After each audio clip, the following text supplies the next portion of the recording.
All right, so we are live. Okay, so hello everyone. Happy Sunday. It's Sunday, right? Yeah, it's It Sunday. is. Happy Sunday, everyone. So today we're doing our Black Business Highlight. This is the event speaker edition. So we have with us today Vista. LaVista. I'm sorry, I should have. Okay, LaVista Jones. She is one of our featured guest speakers for our event that's coming up on September 26th. If you have not purchased your tickets yet, I highly, highly recommend that you do it because we are almost sold out. So we're going to be talking to LaVista today, learning more about her. And of course, if you're interested in meeting her or seeing her in action, make sure to join us on Sunday, September 26th in Glendale, Arizona. So let's go ahead and get started, LaVista. Tell us who you are. How did you start your business? Tell us a little bit about yourself. Yeah, so I've been in business since 2005. I started my business because of a corporate burnout situation that I had. So when I describe my relationship with work, I usually say it was complicated. We've all seen those relationship statuses. It was complicated because on the one hand, I loved what I did. Like I loved my job. Would have done it without pay. My husband would joke, but it was true. I loved it. But at the same time, I also had terrible boundaries around my time. I didn't practice self-care. Really didn't take care of myself. Like the job was a priority, I wasn't. And so then I also experienced like a really major burnout episode because of all of that. And so then when I started working with my private clients in the marketplace, I started seeing they had some of those bad habits of not taking care of themselves, not prioritizing their self-care, not having boundaries around their time. And so that just solidified like, hey, this is what I need to do and do this work with these overwhelmed women in the marketplace to let them know, hey, you can still do what it is that you are called to do and live out your vision, but also take care of the visionary. And so that's really what I do, is help them show them that they have the capacity to do both. Okay. All right, perfect. Hey, Tamika, thank you for joining us today. Good morning. If you're just tuning in, we are talking to LaVista Jones. We're learning about her business, learning about her why, basically, as far as why and how she helps women in her community. Again, she is a speaker at our upcoming brunch in September. So make sure you join us for that. So let's go ahead and continue. So what is your business online based, or do you have like a physical location? Yeah, it's completely online based now. I'm a transplant from Ohio to Arizona, and so when I was in Ohio, I had a physical space. But the basis of the work that I do, it doesn't require me to have a space anymore. So it's completely online, and then that allows me to have a larger reach, like those that are here local. But I work, across the country and international with some clients. So it's 100% online. Okay. All right. So I know we kind of talked about your how or why did you, start this brand of yours. Yeah. What type of, if someone was interested in working with you, what kind of services or products do you actually offer to your clients? Yeah, so it is a combination of systems and their self-care. So it's sitting down with that business owner and really understanding their mindset around busyness, so I can help them shift that and let go of that busyness and prioritize themselves, look at how to systematize things in their business. So what they need to do to automate things for like their onboarding, how to get, automated emails out to clients, how to automate their new client like nurturing sequences, those kind of things, like the actual nitty-gritty like infrastructure of their business, and showing them how to actually infuse self-care into those systems so that the business that they are growing actually nurtures them instead of like completely depletes them on a daily basis. So we do process mapping, we do the actual implementation, email writing, automation, and self-care. It's all of those things merged together. Okay. All right, so you and I know what automation is and the importance of it, but I kind of want to break that down a little bit more. Hey, Trina, thank you for joining us. Good morning. I want to sort of kind of break down when we talk about automation. Mhm. What is that exactly for a business owner who might who might just be starting off or kind of already in business and they're dealing with the burnout, they're feeling stressed, but they don't really understand what automation is. So what is automation when we talk about business? Yeah, so I think I can best explain it by just using, a simple example. So I think that, we're all familiar with, networking and, hey, let's have coffee or let's do this or let's do that. If you are not leveraging automation, then you are usually reaching out to that person one-on-one, trying to coordinate a time to meet. And you've got a lot of emails back and forth or texts back and forth like, oh, does Tuesday at 4 work? Does Wednesday at 2 work? No, how about Thursday at, 3? And you've got like 17 emails back and forth between the two of you trying to nail down a time, whereas automation would come in. You would have a calendar set up and it's like, okay, I want to meet with you to have coffee, here's my link to schedule a time, and then that person can self schedule. But it goes beyond that, so you get tied up if you don't have automation in sending out confirmation emails like, okay, like, I have you on the calendar for Tuesday at 1, and reminder emails and those kind of things. Or somebody reaches out and it's like, oh, I need to reschedule. If that's a manual process, you as the business owner, you're the one stuck doing all of those things every single time you set up an appointment. If you're leveraging automation, you have a link that somebody can self-schedule with you.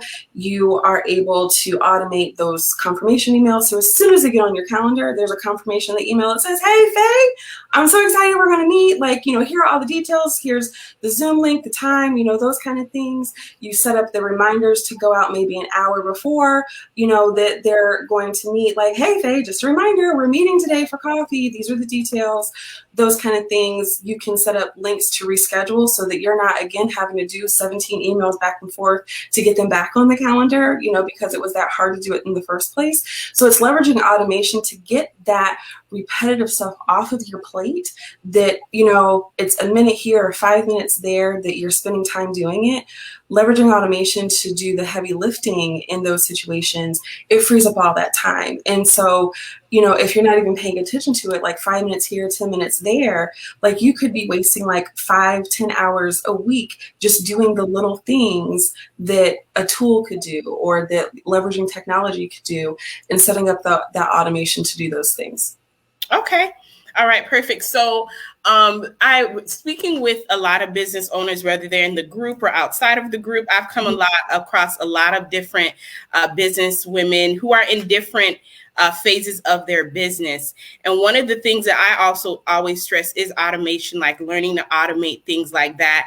And then some people kind of think that, well, if I automate it and I'm not sitting there, DMing people or not, responding back to the emails, I'm not giving that good customer or client experience. So I want to kind of talk about what are some misconceptions that you've seen when it comes to women who are struggling with implementing automation in their business.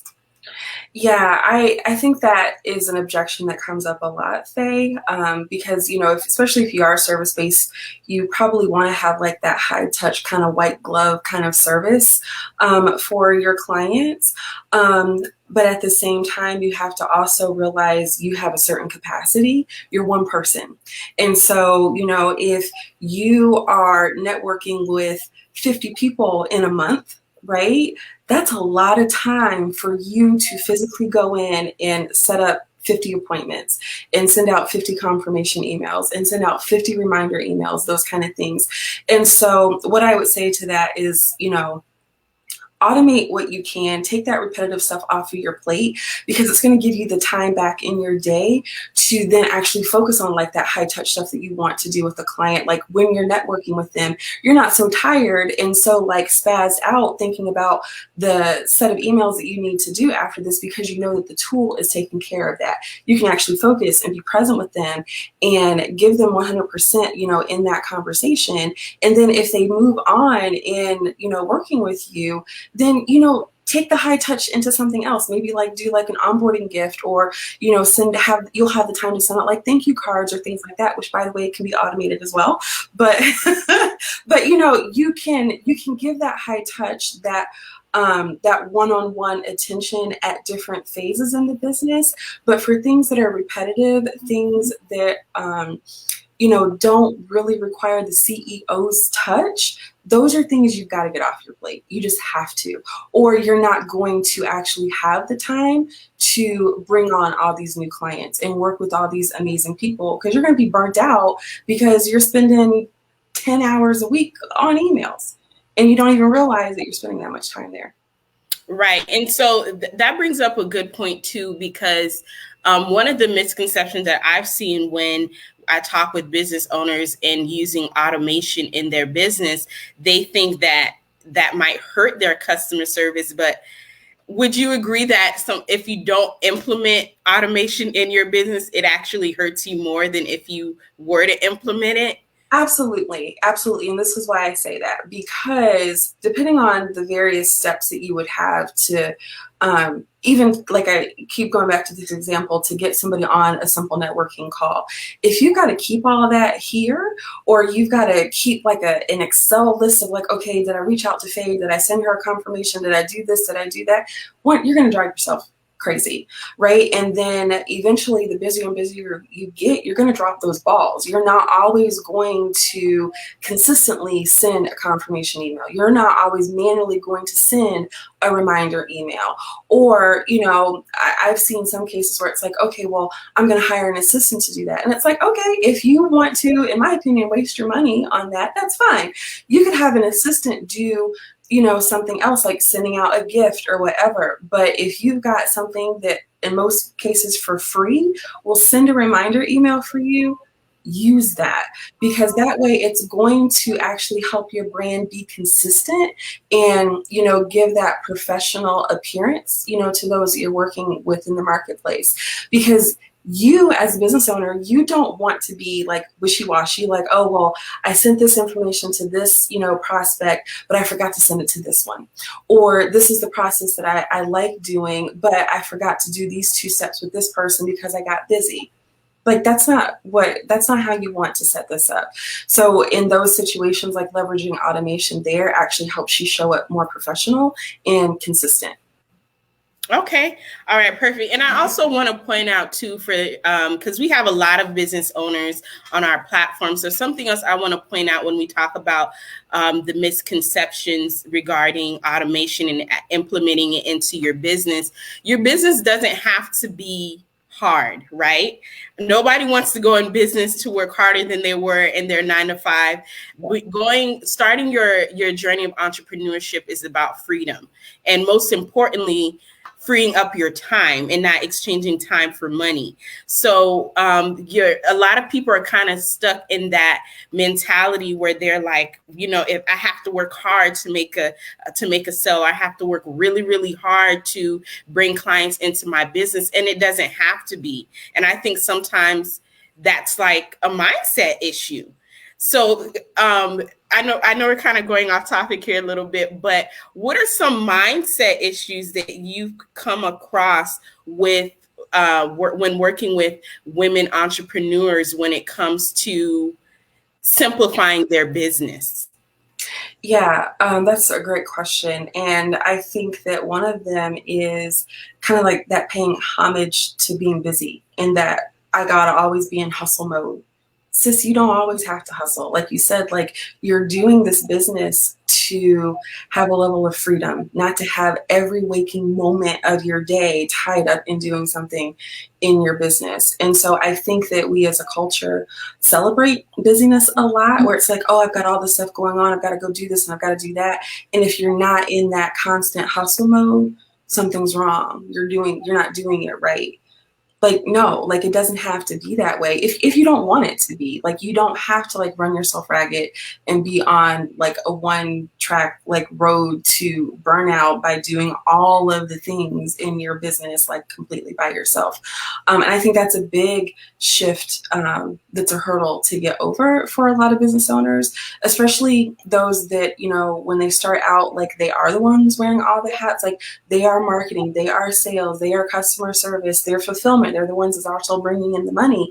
But, you know, 2 years down the road, 5 years down the road, you shouldn't still be in the same place. You should have, you know, tools and technology, maybe even team that's there supporting you. And so I think probably one of the biggest things is getting out of that hustle mode. It doesn't have to be hustle, hustle, hustle, hustle, hustle. It really doesn't, I promise. Right.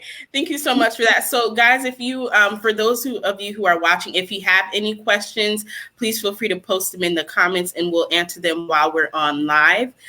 So feel free to post that in the comments here. So how long have you owned your business for? Yeah, so since 2005. So I think we're going on like year 16 now. Oh, wow. Okay. Yeah.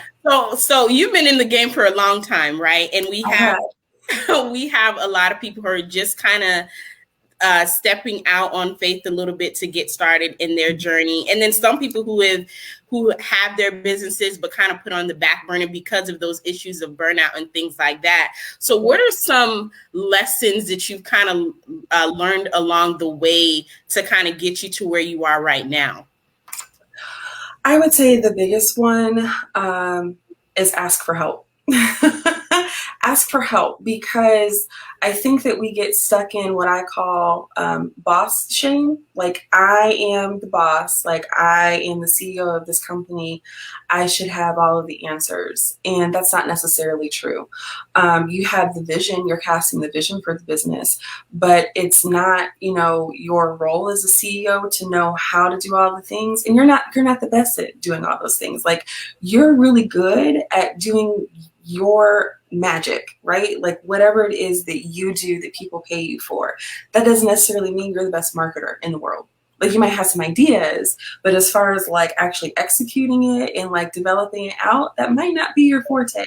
You know, you might not have like amazing sales skills. And so, you know, any of those additional things, like, you have to, I guess, not let the perception of like, hey, everything is great, like the business is going great, everything is perfect, keep you from like raising your hand and saying, hey, I need some help in this, this, and this. That way you can take your business and elevate it to the next level. I think that would probably be one of the biggest, you know, lessons learned. Ask for help when you need it. Like, don't let that pride get in the way of like keeping you where you are, especially thinking like, I've got to be the one with all the answers and, you know how to do everything. Because that's not realistic. That's not a realistic expectation to put on yourself.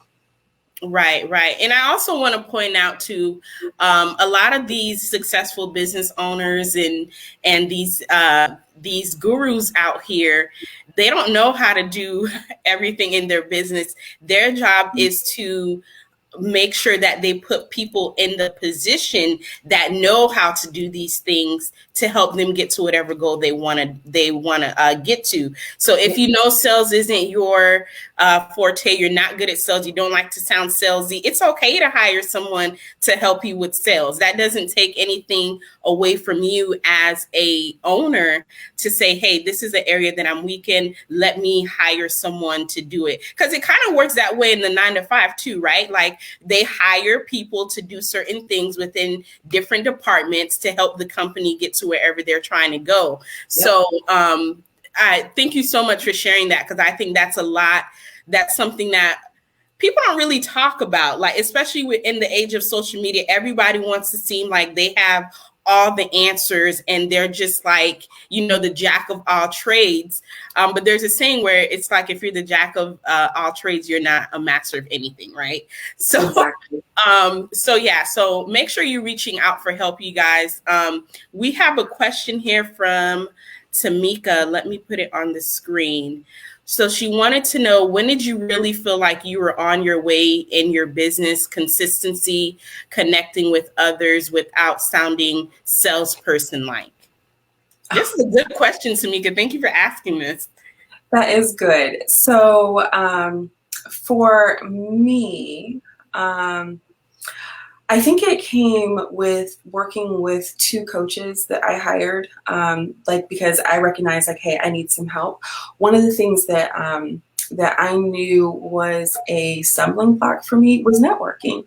One, I'm a natural introvert. So if I go into a room of strangers, there's a likelihood I won't talk to anybody. And I have done this before. I have paid to go to networking events, walked in, like, just full, handful of business cards and not a conversation with anybody, and like turned around like after an hour. So not like 5 minutes, like being there and just walking out and like, okay, yeah, that sucked. One, because I didn't really know how to articulate what I did. And so, it was a very hard conversation for me to have. Like, I know that women in the marketplace need me, but I didn't have the right words to use to get it out there. And so networking was really hard for me. So knowing that, I hired coaches that could help me with that. And, they worked with me to get my messaging down, to get, my pitch down. And so that way it built up my confidence so I could go out and I could network more consistently, make those connections more consistently. And at that point, it's not salesy. I'm listening to what their need is and offering them a solution. And so prior to, it was like my voice was silenced because I didn't have that skill set polished to be able to say, hey, I've got a solution for you. And so really, I was doing the marketplace a disservice because those business owners were continuing to like live out in their chaos and disorganization because I didn't say anything, because I didn't know how to. So for me, that was like a big thing that, like, once I got that mastered, I really felt like, oh, like I'm like a big girl business owner now, right? Where I can go out and have a conversation and people understand what the heck I'm talking about and like how I can help them. And I feel like that's when I was able to start making bigger impact in the marketplace because I had gotten the help for that. Okay. All right, perfect. So thank you so much for that question there, Tamika. And I just want to add in something really quickly to kind of piggyback off of what you just said. When you get your messaging together and you understand how to communicate with the people that you want to serve, it's no longer even like a sales conversation at that point. It's more so just like our energies align. What you're saying aligns with the issue that I'm having. And at that point, it's just like, are you going to make the next step? Are you going to take the next step or not?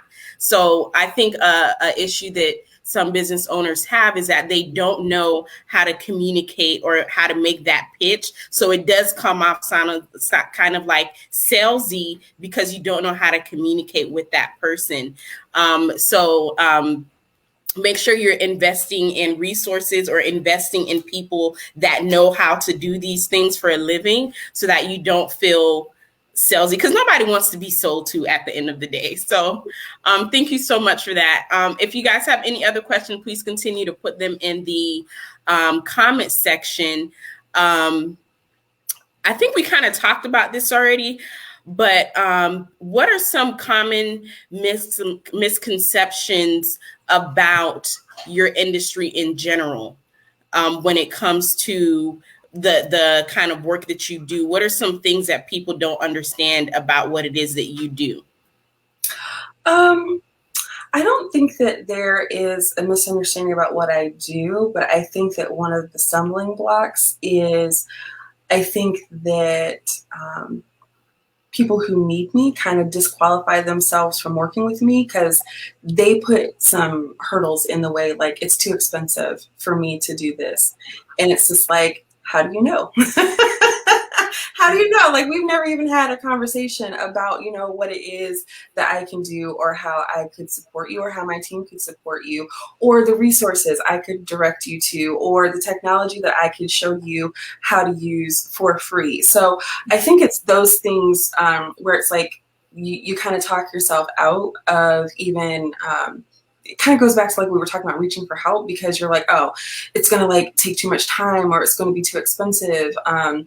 I know one of the other stumbling blocks that I get is, I put off working with you because, I felt like I needed to have all this stuff, taken care of first. And it's just like, that's my job. Like, it's my job to help you get the stuff out of your head, to clear out the chaos, to sort through it, and to come up with a plan that's actually workable and realistic. Like, so it's like going to church. Like, you don't have to get perfect before you can go to church. You go to church because you are in need. Right? Like, your soul needs something. And it's the same thing. It's like, don't put that stumbling block up there, and block yourself from getting support because of the things that you're telling yourself. Those would be the things that I would say that I have come across. And then it's just like, once they make that call and we talk, and it's like, oh, like, okay, like, I can do this, and this is not, painful, and I don't have to have all this stuff together. Like, no, like, having your ish together is not required. It's funny you said that, because I always tell people, like, deciding to get help and hiring somebody to mentor you or coach you through whatever issues you have is sort of like opening your front door to your apartment, letting someone in. The laundry hasn't been put away, your makeup isn't on, your wig isn't on, like, you just look a hot mess, but you need the help. So you're kind of opening the doors and letting them see you in that vulnerable state to kind of help you, because we can't, as coaches or consultants or business owners, we can't help our customers and our clients if they are not real about what the issues are. If we keep hiding behind what's going on social media, or what people post on social media, you're going to be in the same place a year from now, and other people are moving ahead of you, but you're still scared to ask for help, or what are they going to say, or they're going to judge me, or whatever the case might be. And we're not here to be pretty. We're not here to kind of sugarcoat things. We're here to get down to the nitty gritty and make sure that you're willing to put in that work to get there. So thank you so much for sharing that. You brought up a lot of good points. We're almost done here, guys. So if you have any other questions, make sure you put them in the comment section. So I wanted to ask you, what are some current services or offers that you have right now for anybody who's watching who might be interested in working with you? Well, Faye, it really starts with me, just a conversation, which is absolutely free. And it's just sitting down and talking. I want to hear the good, the bad, and the real about what's going on with your business or your idea, because a lot of people look at like their operations and systems like years down the road, and it's like, hey, if you have like this idea of how you want to start it, let's like lay the foundation at the very beginning, right? And so it starts there, and then from there, it's just like, okay, do we need to have a mapping session together? Do we need to do like a system build out together where it's like my team will come beside you and write all the emails, set up your tools, like those kind of things. But I won't know what kind of support you need until we talk. And so it all starts with just a 30-minute conversation of me understanding like, what's your pain point? What's causing you a headache right now? So that we can go out there and help you. And yeah, I think you just put the link up, lavisajones.com. You can just go out and schedule a call. And then we kind of take it from there. And so there are various ways that we work. Like, it could be just like a one-on-one consultation, like a one-off kind of a thing, or more in-depth, work. Like I said, like copy writing for like your emails, those kind of things. It just depends on what your need is in your business right now. But it all starts with one call. Okay. All right. Perfect. So you guys, I put her website here on the screen. I'm going to put it in the comment section as well.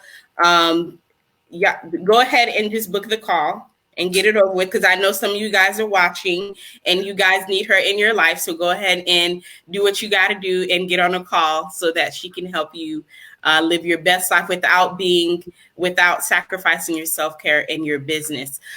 So I have your Facebook here. I'm going to post that here as well, and your Instagram. Let me pull that up here. Yep. I try to keep it simple. You can find me everywhere as LaVista Jones. Okay. Right.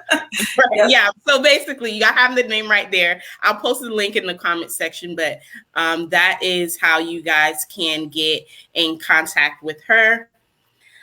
So before we wrap up, any other maybe something we forgot to talk about? If you have any events coming up that you want to invite any of our viewers to, anything else before we go today? Well, we had talked earlier, Faye, about the self-care retreats that I do. So I do a self-care retreat called Breathe. I do believe that, like your self-care, it doesn't have to be complicated or expensive. So I host periodic Breathe retreats. Sometimes they're virtual, sometimes they're in person. We have one coming up that's in person on October the 23rd. So if you're interested in that, again, you can go to lavistajones.com and learn more about it. Okay. All right. Perfect. And again, for you guys who are just tuning in, she is going to be one of our guest speakers at our upcoming event in September. I can't wait to see you guys. The platform has grown so much. So there's like all these new faces and stuff. When I get the notification about the tickets, I'm like, I don't recognize her. And then I see some people, I'm like, okay, yeah, I'm going to get it to catch up with her. So if you guys have never been to one of our brunches before, I'm going to put the link to purchase the tickets in the comment section. Again, she's going to be one of our speakers there. Come out, come and celebrate. We have a lot to be grateful for in this season. We've been through a lot as a community. Mm-hmm. So definitely come join us on September 26th for our brunch in Glendale, Arizona. LaVista, thank you so much for joining us today and giving us the opportunity to learn more about your business. I can't wait to see you in person. We're going to have us a good old time. And again, ladies, make sure you show your support. Go follow her on her social media pages. Visit her website to book the call. I know some of you need it. No shade, but you know, let's get out of the mentality that we have to hide and not ask for help, right? That's what this platform is all about. We're here to help one another. So get on the call with LaVista. See how she can help you. And I will see you guys in September for our brunch. Yeah. Right. So thank you guys for watching. Enjoy the rest of your Sunday. Bye.